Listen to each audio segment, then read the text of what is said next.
Tealerland is one of those Five Nights at Freddy's fan games I feel is both constantly talked about and also somehow remains in relative obscurity, which is surprising because of how unique the gameplay is, especially for a sit and survive style fan game. Not to say it's unpopular, far from that, but it feels like it's been overshadowed by a lot of projects, especially recently. I mean, Astrosmith, one of the biggest FNAF fan game content creators right now, didn't know it existed until randomly stumbling across it on a Reddit post of all things. I think that just goes to show how underrated it is in most of the space. Before we begin, I hate to do this, but I'm really close to 1K subs, and I've heard asking earlier in the video tends to give results, so please subscribe if you end up enjoying this video, and you can join my Discord if you'd like. With that out of the way, we can begin the game.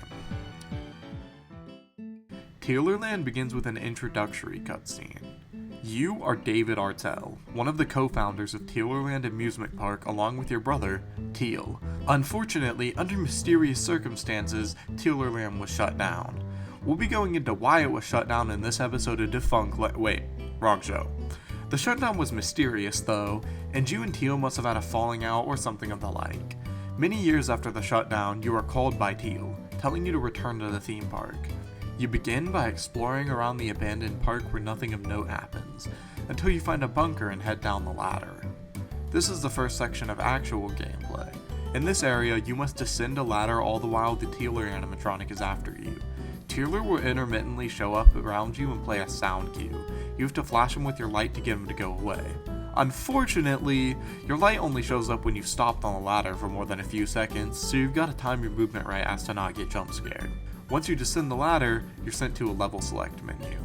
There are 6 different levels, each designated as an hour, and each with a hard mode, aside from hour 6, totaling 11 levels plus a custom night. I'm calling all of the hours nights just for the sake of consistency, as I know I will absolutely go into ramblings and not call them hours. There is a tutorial in this game, but I, in all my intelligence, completely skipped it by accident and will not be going over it, as I figured out all the mechanics in night 1 after much trial and error. This night introduces the basic mechanics of the game, introducing you to T-lore. Yes, I know that sounds pretty much exactly like Tealer, but it's just the letter T followed by the word lore. I'll just be calling it the lure from now on for easier distinction. There are 3 different rooms in the game: the repair room, the hall, and the office. At the beginning of each night, you have to alternate between the hall and the repair room to assemble the lure. To actually control it, you must go into the office and turn on a computer. On this computer, you'll see a 2D pixelated representation of the lure, along with any animatronics active that night. This game has no night timer, as your goal in this game is to contain the animatronics in each night. To contain them, you must lure the animatronic using the computer. To lure them, you have to stay close for a certain amount of time until this bar is completely filled, and then the animatronic will chase you and you'll have to open a containment area to put them in there. Then check all the boxes on this sheet of paper and leave. Unfortunately, it's not that simple. While you're trying to lure the animatronic, if you stand still for too long, your lure can be infected. If that happens, you'll have to run to the repair room and find the corrupted file on this tablet to fix the lure. If you fail at this, you will be jump scared by the lure, as it's an undefeatable threat once you fail to stop it from getting infected. Along with this, there are 2 foes in the first night, Tealer and Willow. Tealer is the only threat you have to lure in this night, as Willow is designated as an ambient threat, meaning she will occasionally appear in the hall regardless what you do as the lure. If you hear laughing, run into the hall and stare down Willow. If you do that, she'll disappear. If you don't, you're cooked. The hall also has another feature, a keyhole. This is fully unrelated to Willow, but you'll see Tealer through it and cannot pass through the hall if he's there. Other animatronics will actually use the keyhole, but Willow specifically just doesn't. You will know when Tealer is in the hall, as you won't be on the map. Another thing of note is that this game has a health bar system, meaning you could be hit more than once. After being attacked, you have a one-time use healing area in the repair room and can use that to be brought back to full health, allowing you to take about 1 more hit for most animatronics, as your health bar usually amounts to 2 shots or you're done. This gameplay loop makes for a somewhat difficult but engaging system where you're always on the lookout for the ambient threats while also trying to handle luring everybody and get out as fast as possible. Overall making for an incredibly unique FNAF fan game experience compared to many others I've played. After completion of that night, you will return to the main menu, now having unlocked hard mode for the first night in the perk point. With these points, you can now unlock perks. Unfortunately, perks take between 2 and 4 points to unlock, meaning you're currently incapable of getting any. That is where hard mode comes in. Normal nights only give you 1 perk point, but doing the hard mode for any given night will allow you 2 more points to spend on perks. They aren't substantial enough to matter too much, but they can most definitely turn the tides of a night in some situations. Now that we've gotten that out of the way, we can begin Night 2. Night 2, like all the others, begins with assembling the lore. Once that's completed, you'll notice there's a new threat on your screen, Frill. You'll hear a banging on the door when he appears, and whenever you encounter him, either in the keyhole or in the hall, you must stare him down. In the case that you don't, he will jump scare you. Much like Tealer, he's a lureable threat, though his luring time is far shorter, as Tealer is specifically said to have the largest luring time and be the hardest to lure overall.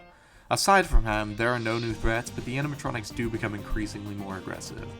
Overall, I found this night to be very fun, but pretty simple.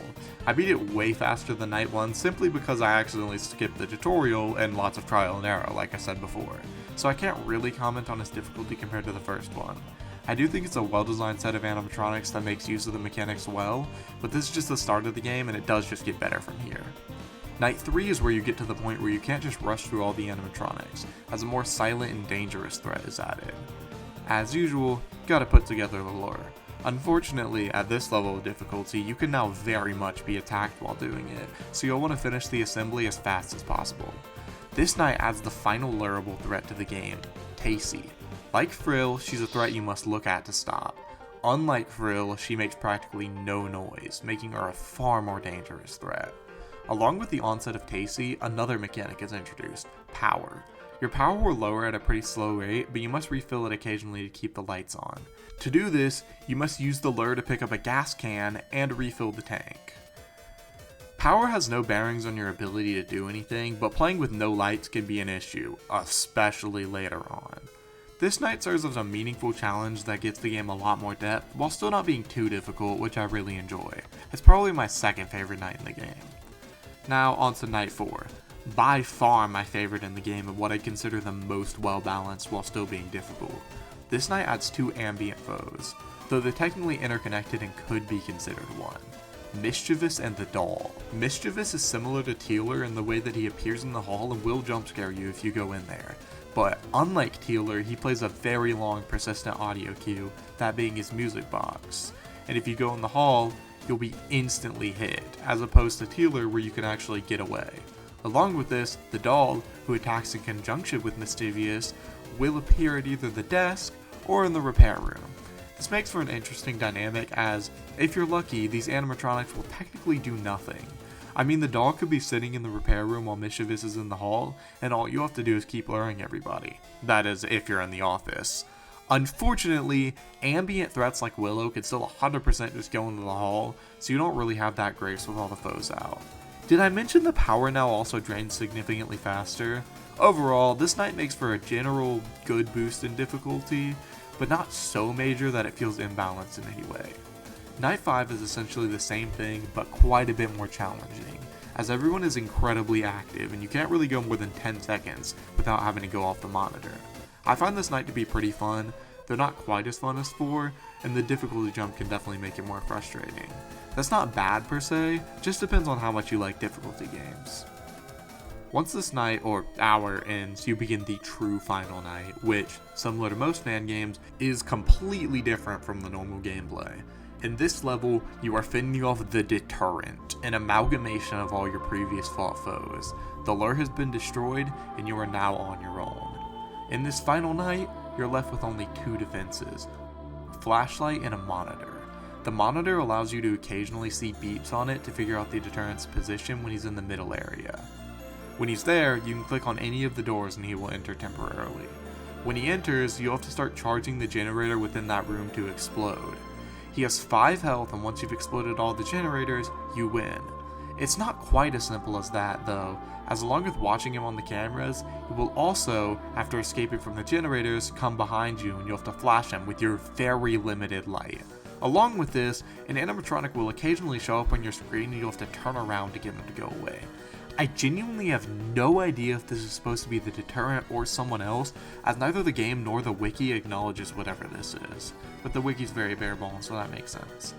Honestly, in my opinion, this is by far the worst part of the game. It's cool visually and story-wise, but not much aside from that. It mostly amounts to tedium, and your flashlight has so little power it's genuinely absurd. The horror doesn't really come across well when you're frustrated by how limited your resources are, but if it was a little more well-balanced, or honestly, at this point, easier, it probably would have been scarier. Overall, as a complete package, I think Tealerland is a phenomenal subversion of the usual FNAF fan game, while still keeping the essence of what the series is. While I don't think it's particularly scary, the animatronic designs are still phenomenal, and the idea of making them dragons is so cool. The gameplay itself makes for an interesting, well-designed experience that will definitely hold up for years to come. It's honestly shocking to me how unique this is, especially knowing it's a Click Team fan game. Honestly, I can't really think of anything else to write here, so please like this video, subscribe, and join my Discord if you enjoyed.